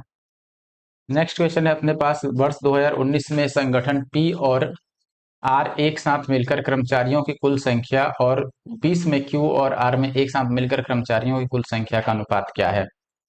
अच्छा देखो पहले पी आर का टोटल जोड़ लो। 2019 में, 2019 में पी और ये हो गया आर, यही है। तो ये 9, 3, 12 और 6, 6, 12 और 1, 13 हो गया। और रेशियो दूसरे में क्यू आर बताना है 2020 में, 20 में क्यू और आर, तो ये 9, 7, 16 यानी कि ये हो गया 164। अगर आप 8 से काटो तो नहीं कटेगा, लेकिन 4 से कट जाएगा। ये 4×3 = 12, 4×3 = 12 और ये 4×4 = 16, 4 एक बार में, तो 33 और 41 यानी कि ऑप्शन सी। अगला सवाल है, मुंबई की एक तेज लोकल 150 किलोमीटर की यात्रा के लिए एक धीमी लोकल की तुलना में 45 मिनट कम समय लेती है। यदि तेज चाल वाली धीमी चाल वाली को इतना अधिक है, यानी कि स्पीड की बात कर रहा है, तो धीमी लोकल ट्रेन की गति क्या होगी। देखो अगर आपको डिस्टेंस यहाँ पर पता है, दोनों के केस में डिस्टेंस सेम है, ठीक है। और अच्छा एक काम करें, देखो इसमें आसान क्या होगा कि हम ऑप्शन ही यूज कर लें। जैसे मान लो अगर मैं बोलूं 150 किलोमीटर की दूरी, धीमी धीमी ट्रेन की स्पीड को, यानी कि स्लो स्पीड में मान लेता हूं कि ये x रहा होगा, तो जो फास्ट स्पीड है वो कितना रहा होगा, इससे 10 ज्यादा रहा होगा। इसको टाइम कितना लगेगा, अगर 150 किलोमीटर इस x की स्पीड से चलें तो ये टाइम लगेगा, डिस्टेंस अपॉन स्पीड। और इसमें से माइनस करते हैं, फास्ट वाले को कितना टाइम लगेगा 150, अगर उसको x+10 के हिसाब से चलना हो तो टाइम कितना आएगा आपका 45 मिनट, यानी 45/60 घंटा, यानी 3/4। यही बात है। आप चाहो तो ऐसे भी कर सकते हो कि इससे ये कट गया 50 बार में और ये भी 50 बार में, क्योंकि ये कॉमन है और ये 50 कॉमन होकर नीचे आ जाएगा। तो ये 1/x और -1/x+1 x प्लस 10, इसकी वैल्यू 1/5 के 20 यानी 200 आ गया। यहां से या तो इसको पूरा आप सॉल्व कर लो या ऑप्शन से वैल्यू पुट करो और चेक कर लो कहाँ 1/200 आ रहा है। अब पहले देखो x और x प्लस 10 ये ऐसी वैल्यू होनी चाहिए जिनका एलसीएम 200 आ सके। जैसे अगर मैं 45 लूं तो ये वैल्यू 45 और ये 45 और 10 55, इनका एलसीएम कभी भी 200 नहीं आएगा क्योंकि 55 ही 11 का मल्टीपल है और 200 11 का मल्टीपल है नहीं, ये नहीं होगा। अगर मैं 35 लेता हूं तो ये वैल्यू 35 और ये वैल्यू 45, इनका भी एलसीएम 200 नहीं आ रहा है। अगर मैं 30 लेता हूं तो एक वैल्यू 30 और एक वैल्यू 30 और 10 40, एलसीएम 120 ही आया, 200 नहीं आया, ठीक है। अब अगर मैं 40 लेता हूं तो पहला वैल्यू 40 और दूसरा बनेगा 50 और इनका एलसीएम 200 आ जाएगा, तो ऑप्शन पहला जो है वो राइट आंसर है। अगला सवाल है कॉट की वैल्यू दी हुई है और cosec plus cot into sec बताना है कि ये कितना होगा। ठीक है, आप चाहो तो वैल्यू लिख सकते हो कि ये कॉसेक थीटा है और प्लस कॉट को आप बोलोगे कि sine cube by cos cube, और सेक जो है, सॉरी कॉस को आप कॉस क्यूब बटा साइन क्यूब लिखोगे, ये कॉस क्यूब और बाई साइन क्यूब, और इंटू सेक को 1 बाई आप कॉस लिख सकते हो, तो इससे ये क्यूब कटेगा स्क्वायर बच जाएगा। ठीक है, लेकिन अभी भी इसका कुछ खास फायदा है नहीं, तो एक काम करते हैं, इससे बेहतर पता है क्या होगा, हमारे पास कॉट है ही। अब कॉट होने का क्या मतलब है, देखो कॉट स्क्वायर की इतनी वैल्यू है, तो कॉट की वैल्यू जो होती है ये होती है बी बाई पी, यानी कि ये b square by p square की वैल्यू हो गई 1 - ए² बाई 1। तो यहां से बी स्क्वायर की वैल्यू 1 - ए² हो गया और पी स्क्वायर की वैल्यू 1 हो गया। तो एच की वैल्यू कितनी आ जाएगी, तो आप बोलोगे एच स्क्वायर की value p square plus b square, p square 1 है और प्लस बी स्क्वायर यानी कि इसका स्क्वायर, तो 1 स्क्वायर और प्लस ए स्क्वायर और -2 ए²। तो ये आ गया 2 और माइनस का ई स्क्वायर, ये आ गया एच स्क्वायर की वैल्यू, यही आएगा एक और एक दो और माइनस का ई स्क्वायर। अब वैल्यू पुट कर लो, कॉसिक कितना होता है आपका एच बाई पी, एच हो गया 2 minus E square by p square 1 है। अच्छा, इसका स्क्वायर रूट लेना पड़ेगा क्योंकि ये कॉट स्क्वायर में नहीं है और हमने एच पी सबको स्क्वायर में निकाल रखा है, और प्लस कॉट क्यूब। ठीक है, कॉट क्यूब, तो इसका मतलब हमें ये लिखना होगा, कॉट क्यूब लिखने से बेहतर है, लेकिन क्यूब एक तो आएगा ही ना। देखो एक काम करता हूं मैं, छोड़ो ये सबको, अगर मुझे इसी को सॉल्व करना हो तो इसको मैं कैसे लिखूंगा, कॉस थीटा, कॉसेक को लिखूंगा 1/sin है, और प्लस ये कॉस बाई साइन आ जाएगा और इंटू 1 बाई, ये क्यूब है तो ये क्यूब ही रहेगा और ये 1/cos, तो इससे ये कट गया और ये स्क्वायर हो गया। अब यहाँ एलसीएम अगर मैं लेता हूं तो ये साइन का क्यूब हो जाएगा और ये हो जाएगा साइन का स्क्वायर और ऊपर कॉस का स्क्वायर, ठीक है ना। अब ये कितना आ गया, sine square plus cos square तो 1 होता है, तो ये 1/sin का क्यूब आ गया। तो 1/sin यानी कि आ, ये ओवरऑल कॉसेक बन गया, यानी कि एच बाई पी। तो एच आप लिखोगे 2 माइनस ई स्क्वायर और बाई पी, पी यानी कि 1। यहां से इसका स्क्वायर रूट लेना होगा और 1 का तो इतना ही रह जाएगा, और इसका हमें क्या करना होगा, क्यूब। ठीक है, तो ये कितना लिखा जा सकता है ये बताओ, देखो 2 और माइनस का ई स्क्वायर, अगर मैं स्क्वायर रूट हटाता हूं तो ये पावर 1/2 होगा, और ये जो क्यूब में था वो तो रहेगा ही, तो ये हो गया 2 माइनस ई स्क्वायर का पावर 3/2। ठीक है, तो ऑप्शन ए जो है वो राइट आंसर है। आगे बढ़ता हूं, यहाँ अगला सवाल तो सेम ही आ गया लगता है, इसके आगे आते हैं। ये कह रहा है कि अंकिता ने 3 खिलौना बेचा, पहले पर 25% लाभ हुआ और 1500 में बेच दिया, दूसरे पर 50% की हानि 2800 में बेच दिया, तीसरे पर इतना इतना में बेच दिया, कुल लाभ या हानि बता देना है। ठीक है, तो सब जगह बेचने को दिया हुआ है, कितना कितना बेचा गया है, हमें बस सीपी फाइंड आउट करना होगा कि क्रय मूल्य तीनों जगह कितना है। यहाँ पर 25% के लाभ पर बेचा गया यानी कि 125 पर बेचा गया, और 125 की वैल्यू अगर 1500 है, तो इससे अगर हम इसको काटते हैं लेट से, ये कितनी बार में कट जाएगा, 12 बार में, तो 1% की वैल्यू 12, तो 100% की वैल्यू यहाँ पर कितनी आ गई, 1200। ये पहले का सीपी हो गया। दूसरे वाले में देखोगे 50% लॉस हुआ है, यानी कि 85% उसको मिला, और 50% 2800 के बराबर है, तो 100% कितना होगा, 5600, यानी कि यहाँ पे 5600 का क्रय मूल्य हो गया। यहाँ 25% का लाभ है तो ये 125% की वैल्यू हो गई 135, सॉरी 135 नहीं, केवल 3500। तो 7 × 5 = 35 और 25 × 5 = 125 और 25 × 4 = 100। तो 7 × 4 = 28, यानी 100% की वैल्यू यहाँ से आ गई 2800। तो ये 2800 का खरीदा, ये 5600 का, ये 1200 का। तो टोटल सीपी कितना हुआ, यानी कि टोटल कितने का खरीदा गया सब मिला के। तो ये 56 और 28 जोड़ोगे, 8 से 14 और 5 2 7 और 1 8, तो 8400 और प्लस 12, 12 7 84, 12 8 96, यानी कि 9600 ये केवल सीपी हो गया। एसपी कितना है आप देख ही रहे हैं, 1500 यहाँ और 2800 यहाँ, 3500 यहाँ। तो 15 और 35 पहले हो गया 50 और 28 कितना हो गया 78। ठीक है, तो लॉस होगा, सीधी सी बात है। अगर रेशियो ही निकालो तो 2 जीरो से 2 जीरो कट जाएगा और ये कट जाएगा आपका 48 दूना 96 और ये 39 दूना। ठीक है, अब ये 16 तिया और ये 13 तिया। तो 16 की वैल्यू अगर 13 हो गई तो 3 कम हो गया 16 से और गुणा में 100%। अब 1/16 जो होता है ये होता है 6.25, इसका 3 गुना कर दोगे तो ये 18.75%। Option fourth. ठीक है, आगे बढ़ता हूं। 8 9 12 भुजाओं वाले इतना में सबसे बड़े कोण समद्विभाजक सम्मुख भुजा को दो खंडों में विभाजित करता है, छोटे। देखो ये कह रहा है कि 8 9 12। ठीक है, तो इस तरीके से मान लो मैंने बना दिया, ये 8 है, ये 9 है और ये 12 है। ये कह रहा है कि सबसे बड़े कोण का समद्विभाजक, सबसे बड़ा कोण, सबसे बड़ी भुजा के सामने वाला कोण सबसे बड़ा हुआ, तो ये सबसे बड़ा कोण हुआ। इसका जो समद्विभाजक है यानी कि बाइसेक्टर जो है, ये इसका कोण का बाइसेक्टर हो गया। अच्छा, अब इसमें बताना है कि छोटे खंड की लंबाई कितनी होगी, यानी कि ये जो दो भागों में डिवाइड करता है, मान लो ये ए है, ये बी है, ये सी है, तो ए सी या बी सी जो भी छोटा होगा उसकी लंबाई बतानी है। आपने एंगल बाइसेक्टर थ्योरम पढ़ा होगा। ऐसे केस में जब भी हम एंगल बाइसेक्टर ड्रॉ करते हैं तो सामने वाली साइड को इसी दोनों भुजा की साइड के रेशियो में डिवाइड करता है। यानी कि अगर मैं बोलूं कि एसी का सीबी से क्या रेशियो होगा, तो ये 8 और 9 ही आएगा, ये 8 और 9। यानी कि ये 8 है और ये 9 है, तो टोटल 8 और 9 17 हो गया और 17 की वैल्यू यहाँ पे 12 है। तो एक की वैल्यू 12/17 और छोटी भुजा दोनों में 8 वाली हो गई, तो 8 की वैल्यू कितनी हो गई 12 अट्ठे 96/17 और ये 17 पीछे 85 और 6 5 11/17। तो 5 11/17 आएगा, जो कि ऑप्शन सी में है। अगला सवाल है, अरुण किसी काम का इतना भाग इतना दिन में पूरा कर सकता है, तो उसी काम का 1/6 भाग कितना दिन में पूरा करेगा।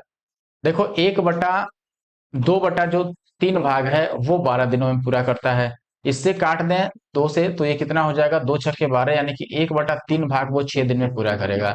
अगर इसको मुझे 1/6 बनाना हो तो 1/2 से मल्टीप्लाई करना होगा, तो इधर भी 1/2 से मल्टीप्लाई कर दे, 2 तिया 6, यानी कि 3 दिन में खत्म करेगा। इधर तो 1/6 आ ही चुका है। आगे बढ़ते हैं। अब अगला सवाल है, रवि अपनी आय का 30% सुरेश के 40% के बराबर है। आय के रवि की आय का 50% सुरेश की आय के कितने परसेंट के बराबर है। रवि की आय का 30%, सुरेश की आय का 40% बराबर है। तो यहाँ से रवि और सुरेश का रेशियो आ गया, ये सुरेश है। ठीक है, तो ये 0 से 0 कटेगा, तो ये 4/3 का रेशियो आ गया। अब कह रहा है कि रवि की आय का 50%, सुरेश की आय का कितना प्रतिशत है। रवि की आय का 50%, 4 का 50% 2 होगा, 2 इस 3 का कितना परसेंट है यही बताना है। 1/3 33.1/3 होता है, तो ये 2/3 यानी 33 दूना 66 और 2/3%। ठीक है, ऑप्शन पहला सही है। अगला सवाल है, 21 और इतना में बैटरियों की संख्या कितनी है। देखो 2021 और 2022 दोनों में 7Ah बैटरियों की कुल संख्या। अच्छा, अब देखो यहाँ पर ये 40 है और यहाँ पर ये 45 है। ठीक है, अच्छा 21 में नहीं लेना है, 21 और 22 में बेची गई 7Ah बैटरियों की संख्या कितनी है। अच्छा देखो, इसके हिसाब से अगर हम जोड़ भी रहे हैं तो ये 4 और 4 8 85 आ रहा है, लेकिन इससे बात बनेगा नहीं। तो इसमें हो सकता है कि कोई और वैल्यू गिवन हो। मैं एक बार क्वेश्चन पेपर चेक करता हूँ। देखो यहाँ पर ये चीज गिवन है, ये मैंने अभी क्वेश्चन पेपर से डायरेक्ट लिया हुआ है स्क्रीनशॉट। तो इसमें ये दिया है कि जो यहाँ पर गिवन है ना, ये आपको जो नंबर्स गिवन है वो नंबर्स इन 100 दिया है, यानी कि ये सब 100 में है। जैसे 20 नहीं है, 20 100, यानी कि ये 2000 है। ठीक है, यानी कि 20 100 है ये। तो यहाँ पर एक चीज और है, यहाँ पे डिफरेंस पूछा गया था और हम सम निकाल रहे थे, तो यहाँ पे इनका डिफरेंस 5 का है और ये चूंकि 100 में दिया है तो ये 500 हो गया। बस आगे बढ़ते हैं। अगला है कि 17 से 18 तक परिवार का व्यय कितना बढ़ा है। ये 17 है, ये 18 है, व्यय कितना बढ़ा है। अब देखो इस दोनों में भी क्वेश्चन यहाँ भी आधा अधूरा हो गया। देखो इसमें यहाँ पे लिखा है कि ये वाला इनकम को दिखाता है और ये एक्सपेंडिचर यानी कि खर्च को दिखाता है। हमसे यही पूछा गया है कि एक्सपेंडिचर यानी खर्च कितना बढ़ेगा 17 से 18 तक। तो 17 में एक्सपेंडिचर 80 है, 18 में 100 है, तो कितना बढ़ गया 20 बढ़ गया 80 पे और गुणा में 100, तो 20 चौके 80 और 4 से 25 चौके 100, तो 25%। बेसिकली फिगर वाले में इसलिए क्वेश्चन में कुछ कुछ मिसिंग है, क्योंकि फिगर जब पीपीटी बनता है तो ये डायग्राम्स या फिर जो पाई चार्ट वगैरह रहता है, ये एग्जैक्टली पूरा क्वेश्चन इतना लंबा होता है ना, केवल डायरेक्शन डायरेक्शन कि हमारी पीपीटी में ये अच्छे से फिट नहीं हो पाता है, तो इसीलिए हम डायरेक्शन को हटा देते हैं जनरली। ठीक है, या जो भी पीपीटी रेडी करता है वो केवल मेन क्वेश्चन को ही लेता है ताकि उसी से काम हो जाए। ठीक है, लेकिन ऐसे में कहीं कहीं वो लोग छोड़ देते हैं जो उनको नहीं पता होता है, तो इसलिए आपको ज्यादा टेंशन नहीं लेना है। अगला जो क्वेश्चन है अपने पास, इसमें बोला है दो संख्याओं का एलसीएम दिया है एचसीएफ का, वो 5 गुना है। एलसीएम जो है वो एचसीएफ का 5 गुना है। यदि संख्याओं का गुणनफल इतना है तो एलसीएम और एचसीएफ कितना होगा। देखो आपको पता है दोस्तों कि संख्याओं का गुणनफल यानी कि पहली संख्या गुना दूसरी संख्या बराबर एलसीएम गुना एचसीएफ होता है। यानी कि 20 480 ये एलसीएम और एचसीएफ के प्रोडक्ट के ही बराबर होगा। ठीक है, और हमसे ये पूछा गया है कि एलसीएम और एचसीएफ कितना होगा। तो अगर ये इन दोनों का है प्रोडक्ट, तो हमें एलसीएम और एचसीएफ बस प्रोडक्ट चेक कर लेना चाहिए कि कहाँ पे प्रोडक्ट इतना आ रहा है। यानी कि लास्ट में 80 आना चाहिए, तो 8 चौके 32, 80 नहीं आ रहा है लास्ट में, यहाँ पर 320 आ रहा है। ये देखो 4 दूना 8, लास्ट में 80 आ रहा है, लास्ट 2 डिजिट 80 हो रहा है। यहाँ पे 6 तिया 18, यहाँ भी 80 हो रहा है, और 6 अट्ठे 48, यहाँ भी 80 हो रहा है। ठीक है, अच्छा देखो, अब जो प्रोडक्ट होगा यहाँ पर, ये समझिए अब 320 है और 64 है। चलो कोई बात नहीं, अगर आप यहां से नहीं करना चाहते हैं तो मैं सॉल्व ही कर देता हूं, कोई दिक्कत नहीं है। ये इनका प्रोडक्ट हुआ, और नहीं तो आप डायरेक्ट पूरा पूरा मल्टीप्लाई कर सकते थे। जैसे ये मान लिए आप 46 को अगर आप 23 से मल्टीप्लाई करते तो ये 6 तिया 18 और 4 तिया 12 और 1 13, और 46 दुना कितना हो गया, 6 दुना 12, 4 दुना 8 और 1 9, तो ये आ गया 8 और 3 2 5 और 9 और 1 10, तो ये 10 58 आ रहा है, तो ये होगा नहीं, क्योंकि प्रोडक्ट तो इतना आना चाहिए। इसको भी मल्टीप्लाई करके चेक कर सकते हो। देखो 28 गुना में 56 है, तो 28 के स्क्वायर को हम डबल कर देते हैं। 28 का स्क्वायर कितना होता है 784, अगर इसको डबल करोगे तो 4 दुना 8, 8 दुना 16 और 7 दुना 14, 1 15, ये 15 680 आ रहा है, तो ये भी नहीं होगा, क्योंकि हमें तो 20 480 चाहिए, तो ऑप्शन बी सही होगा। अदरवाइज आप यहाँ पे x और 5x मान के भी सॉल्व कर सकते थे। ए बी समान रूप से कार्यकुशल है, प्रत्येक अकेले अकेले किसी काम को 36 दिन में कर सकता है, किसी दिन ने ए अवकाश न लिया हो। ठीक है, यानी कि अकेले ए काम करे तो भी 36 दिन लगेंगे, अकेले बी काम करे तो भी 36 दिन लगेंगे काम पूरा करने में। अब ये कह रहा है कि लेकिन ए ने हर 5 दिन काम करने के बाद 1 दिन का छुट्टी लिया, और बी ने हर 7 दिन काम करने के बाद 1 दिन का छुट्टी लिया, और ऐसे में दोनों 1 जुलाई 2021 को काम शुरू करते हैं, तो काम कब पूरा होगा। सबसे पहले देखो, यहां पर अगर मैं बोलूं ए और बी का, तो दोनों अगर 36 दिनों में ही काम करते हैं तो दोनों की एफिशिएंसी 1 1 ही होगी, और टोटल काम हम 36 ही मान लेते हैं, या ये मान लेते हैं कि ए काम करे या बी काम करे उससे कोई फर्क नहीं पड़ेगा। तो हम ये मान के चलेंगे, अब देखो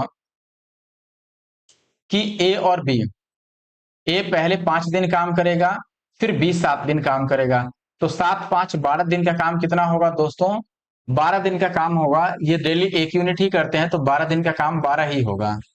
ठीक है, अच्छा एक चीज समझना यहाँ पर, जैसे इसको मिटाने दो पहले।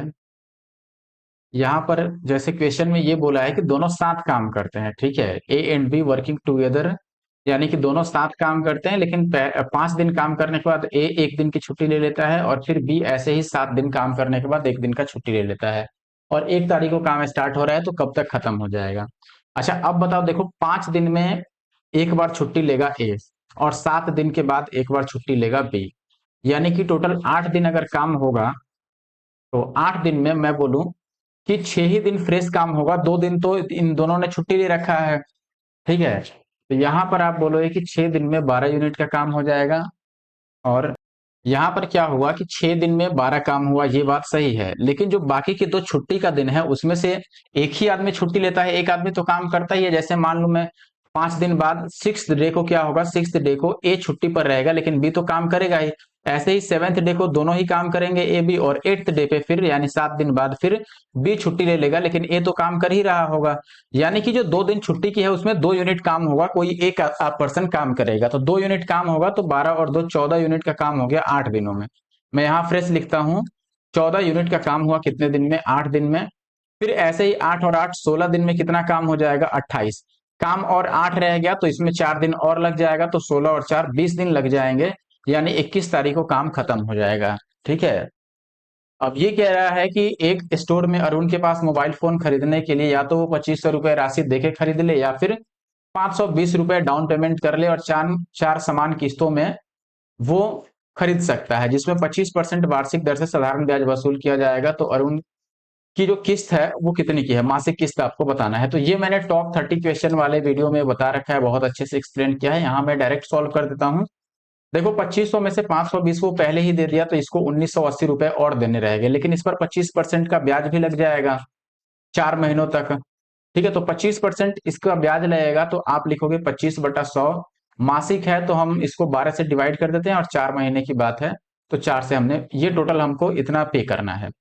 बाकी हम देखें कि यहाँ पर अब अगर मैं मान लूं कि प्रत्येक इंस्टॉलमेंट x रुपए का है, तो 4 बार इंस्टॉलमेंट देगा तो 4x रुपए देगा।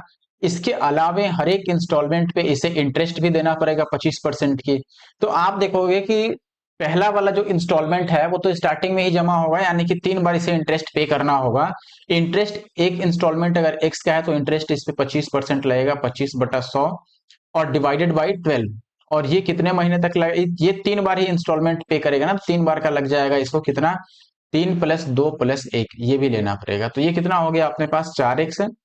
और प्लस अगर इसको आप काटते हो तो 25 चौके 100, और ये 3 2 5 और 1 6 है, तो 6 दूना 12, यानी कि ये x/8 आ गया। और राइट साइड में आ गया यहाँ पर 25 चौका 100, 4 से 4 कट गया, 12 से ये 12 एक बार में बच गया आपके पास 7 8 12 छक्के 72 और 12 पच्चे 60, 165। तो 8 चौके 32 और 1 33, x की वैल्यू आ गई 8 गुना में 165। तो 33 से अगर इसको काटोगे तो ये 33 से 5 बार में कट जाएगा, तो x की वैल्यू आ गई 5 बार में कट जाएगा। 3 पच्चे 15, 3 पच्चे 15 और 1 16, तो 8 पच्चे 40। x की वैल्यू 40 कैसे आ रहा है? कुछ तो छूट रहा है यहाँ पर। क्या छूट क्या रहा है? हाँ, 25 चौके 100, 4 से 4 कट गया और 12 से कट गया 165 बार में। कुछ गड़बड़ हो गया। अच्छा देखो हमने गलती कहाँ पर करी है। एक्चुअली में गलती ये है कि हमने यहाँ पर इंटरेस्ट ले लिया, हमें यहाँ पर अमाउंट लेना चाहिए था ना, जो उसको पे करना है टोटल। तो लेफ्ट साइड वाला तो अपना ठीक ही है, राइट साइड वाले को केवल चेंज करते हैं। देखो राइट साइड में क्या आएगा, यहाँ पर अलग से आप समझ लो, जैसे 25% आपको ब्याज पे करना है और 4 महीने तक करना है, तो ये 25 चौके 100 और 4 से 4 कट जाएगा, 1/12, यानी 12 पे 1 का ब्याज मिल जाएगा, तो 13/12 ये अमाउंट होगा। तो इसको हमें 13/12 से मल्टीप्लाई करना था। ठीक है। अब आप देखोगे कि 12 से 165 बार में कट गया था, तो इंटू का 13 ये रह जाएगा। ठीक है, इधर का तो हमने सॉल्व कर ही लिया था, या नहीं समझ आया तो ये 33 x/8 आया था, और इधर आ गया 165 गुना में 13। 33 से ये कट गया था कितनी बार में? 5 बार में। तो x की वैल्यू आ गया 8 पच्चे 40 और 13 चौके 52, 520। अगले प्रश्न की तरफ आते हैं। तो यहाँ पर बोला गया है 32 सेंटीमीटर व्यास वाले एक ठोस धातु के गोले से बनाई जा सकने वाली गेंदों की संख्या कितनी होगी जिसमें प्रत्येक का व्यास 4 सेंटीमीटर है? तो बड़े वाले के वॉल्यूम को छोटे वाले वॉल्यूम से डिवाइड कर दो। बड़ा वाला गोला है तो गोला का वॉल्यूम 4/3 पाई r क्यूब, तो 16 गुणा में 16 गुणा में 16, डिवाइडेड बाई छोटी गेंद का व्यास, तो यहाँ भी 4/3 पाई और r क्यूब, व्यास 4 है तो 2 रेडियस होगा गुणा 2। इससे ये कट गया, और 2 दूना 4 दूना 8 से ये 8 दूना 16, 16 का स्क्वायर 256 का डबल 512। ठीक है। अगले प्रश्न की बात करें तो पहली 6 अभाज्य संख्याओं का एवरेज, पहला अभाज्य संख्या 2, फिर अगला 3, फिर 5, फिर 7, फिर 11, फिर 13, 6 हो गया। अब इनका एवरेज बताना है तो ऊपर सम ले लो। तो ये 5 3 8 2 10, और ये 20 और 10 30 और 11 41 और बटा 3 और 3 6, तो ये 6 6 के 36 और 5/6 आ जाएगा, यानी कि ऑप्शन थर्ड। अब इसमें एचसीएफ बताना है। एचसीएफ का मतलब कॉमन, तो इसमें से कॉमन ले लेना अपना। अगले प्रश्न में 3 महीनों में औसत वेतन वृद्धि। ठीक है, 3 महीनों में। तो व्हाट इज द कमल्स? अच्छा कमल का पूछ रहा है ना। ये कह रहा है कि कमल का एवरेज बताना है 3 महीनों में जो इंक्रीमेंट लगा है वो। ठीक है, तो ये कमल ये वाला है। ठीक है ना। इसमें ये देखो, ये वैल्यू 60 और 70 के बीच है, तो ये 65 हो गया, ये वैल्यू हो गया आपका 55 और ये वैल्यू हो गया आपका 75। बस इन्हीं का एवरेज बताना है। तो एवरेज यानी कि तीनों का सम और 3 से डिवाइड कर दो, तो ये हो गया 6 और 5 11 और 7 18 180 और 5 3 15 यानी कि 195 और बटा 3। तो 3 छक्के 18 और 3 पचे 15, 65 आ गया। अगले प्रश्न पर आते हैं। जनवरी में दुकान ए और बी द्वारा मिलाकर बेचे गए स्कूटरों की संख्या में मार्च में दुकान डी और ई द्वारा कुल मिलाकर बेचे गए स्कूटरों की संख्या का कुल जो अनुपात है, रेशियो है, वो क्या होगा। यहाँ पर देखो, जनवरी में किसकी बात की गई थी, ए और बी का। तो ए और बी टोटल कितना है, 8 और 2 10, 6 1 7 और 1 8 और 2 और 1 3। दूसरे केस में कह रहा है कि मार्च में डी और ई, तो ये मार्च है, डी और ई, तो ये 5 5 10 का 0, 4 और 5 9 और 1 10 का 0 और 2 2 4 और 1 5। तो ये 1 0 से 1 0, ये 19 दूना 38 और ये 25 दूना 50, तो 19 और 25। अब आगे देखते हैं, आखिरी प्रश्न यही था। तो इस वीडियो में इतना ही, मिलेंगे नेक्स्ट वीडियो में। आई होप कि आप वीडियो को लाइक और साथ में कमेंट जरूर करोगे, ठीक है। और बाकी किसी और वीडियो के लिए आप कमेंट कर सकते हैं, आगे फिर हम बढ़ेंगे। और ये मत समझना कि अब स्टार्टिंग से क्यों नहीं सॉल्व किया मैंने, ठीक है, क्योंकि पहले मैंने पहला शिफ्ट किया था, अभी आखिरी शिफ्ट कर दिया हूं, तो जैसे मेरे पास पेपर्स आ रहे हैं, पीडीएफ्स आ रही हैं, उस हिसाब से मैं सॉल्व कर रहा हूं। लेकिन जल्दी ही हम पूरे 9 शिफ्ट्स को कवर कर देंगे। Thank you for watching the video. मिलते हैं नेक्स्ट वीडियो।